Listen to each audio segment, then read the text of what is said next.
Hi అండి, అందరికీ నమస్తే. ఈరోజు లంచ్ బాక్స్లకి ఎంతో ఈజీగా తొందరగా అయిపోయి ఎంతో టేస్టీగా ఉండే ఆలూ రైస్ చేసుకుందాము.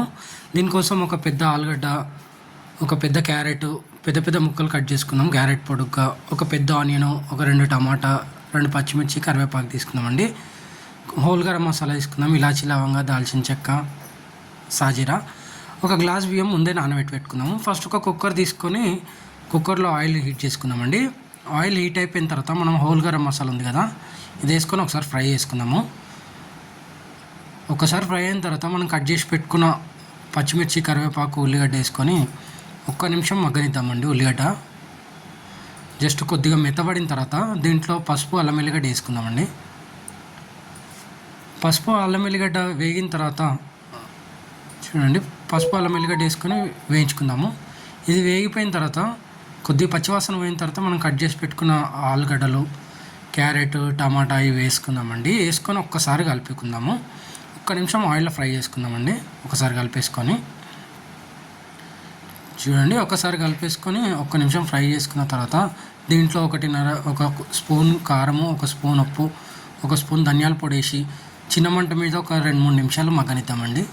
కొద్దిగా కారం మగ్గింది కదా, ఒక్కసారి కలిపేసుకొని మనము నానబెట్టుకున్న బియ్యం ఉన్నాయి కదా, ఒక గ్లాస్ బియ్యం తీసుకున్నానండి నేను.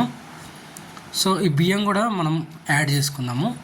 ఈ బియ్యం యాడ్ చేసి ఏంటంటే 1-2 నిమిషాలు కొద్దిగా ఈ మసాలా అంతా కలుపుకొని 1-2 నిమిషాలు మనము మూత పెట్టి మగ్గించుకుందామండి.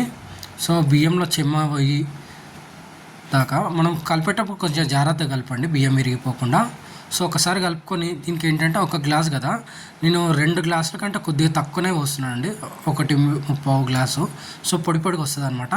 ఒకసారి అంతా కలిపేసుకొని పైనంగా ఒక చిటికెడు గరం మసాలా, కొత్తిమీర యాడ్ చేసుకుని మళ్ళీ ఒకసారి కలిపేసుకొని కుక్కర్ మూత పెట్టుకొని ఒక 3 విజిల్స్ వచ్చి రానివ్వండి. అంతే అండి, ఎంతో సింపుల్గా ఉండే ఆలూ రైస్ రెడీ. చూడండి, కుక్కర్ ప్రెషర్ అంతా పోయిన తర్వాత ఒకసారి తీసుకొని ఒక్కసారి కలుపుకుందాం. చూడండి, పొడి పొడిలాడుతూ ఎంత బాగా వచ్చిందో. ఇది టిఫిన్ బాక్స్లకి కానీ, లంచ్ బాక్స్లకి, పొద్దున బ్రేక్ఫాస్ట్ కానీ ఎంతో బాగుంటుందండి. మీరు కూడా ట్రై చేసి ఎట్లా వచ్చిందో కామెంట్ చేయండి. నెక్స్ట్ ఏం వంటలు కావాలో కామెంట్ చేయండి అండి. ప్లీజ్ లైక్, షేర్, సపోర్ట్ అండి.